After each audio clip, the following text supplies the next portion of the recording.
Hi, Pascal. What did you think of the show? I thought it was amazing. It was wonderful. It felt very strong, very empowered. It was very, feminist. And I thought it was excellent. Yeah, it was wonderful.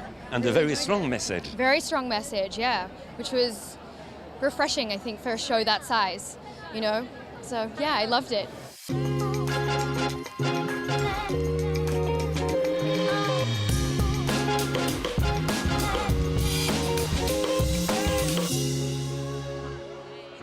The strong message in question, delivered by Dior's creative director Maria Grazia Chiuri for her summer 2024 ready-to-wear collection, is emblazoned in slogans and photos projected on vast digital screens. The decor, an undertaking entitled Not Her, is the work of Italian artist Elena Bellatoni. The message is strident.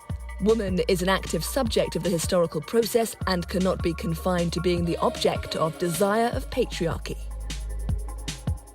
Actually, I have a work I started an archive that I from 2015. Is an archive of sexist advertising, starting from the 40s and arriving to today's.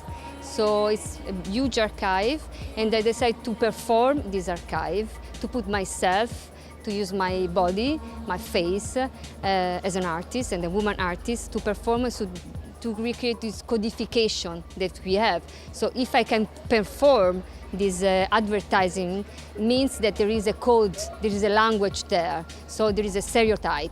So my gesture, the way I move my mouth, the way my position between in a woman and man, so it means that there is a language, a grid, a semantic grid, we could say. I don't know if it's the right word in English, but it's a semantic grid. Is femininity compatible with feminism?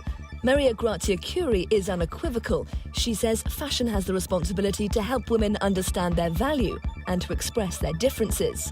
The figure of the witch is central to the collection, a symbol of the fight against the patriarchy.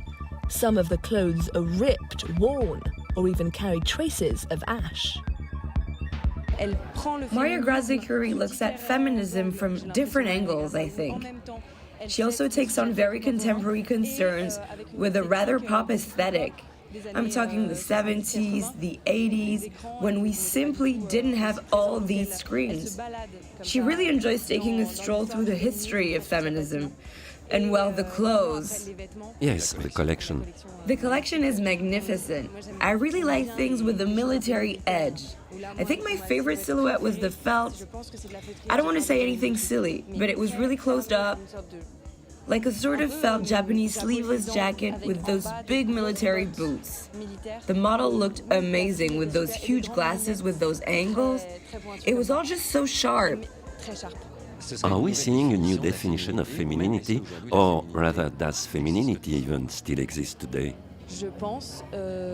I think we shouldn't be afraid of those sorts of words. I'm a huge defender of the right to express yourself, with her clothes, with her bodies, socially, through an infinite number of different identities. And I think that femininity, even in its more cliched iterations, also has its place in all that. For example, I think that an extremely androgynous look, very butch as we might call it, well, I think that has just as much to do with the definition of femininity, by the simple fact that it's worn by a woman.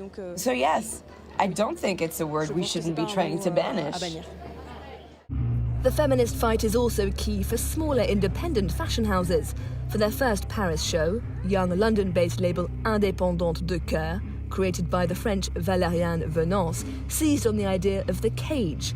The model is naked, her body entirely visible, but also inaccessible, and therefore protected.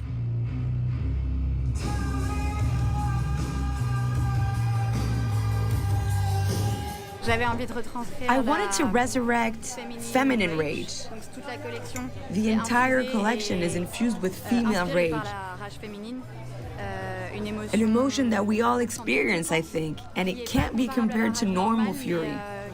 It's more of a rage that's historically been suppressed and which has been depicted horribly throughout history. That's what I wanted to do. I wanted to embalm that rage and turn it into something beautiful. Yes, that's it. And rage is more than just plain anger. It's more than anger. We're talking burning red rage. But the clothes are still wearable. Absolutely, I hope so.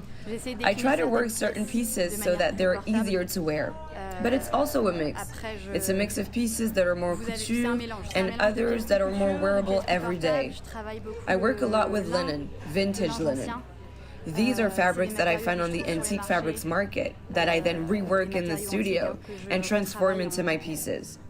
So obviously, those pieces aren't hugely commercial, but I really tried to do lots of different things. I've also worked with leather, and I've also got pieces made of jersey. As for the name Indépendante de Cœur, which translates to independent of heart, it's a reference to the famous French courtesan Valtesse de la Bigne, an outspoken advocate of freedom in all its forms.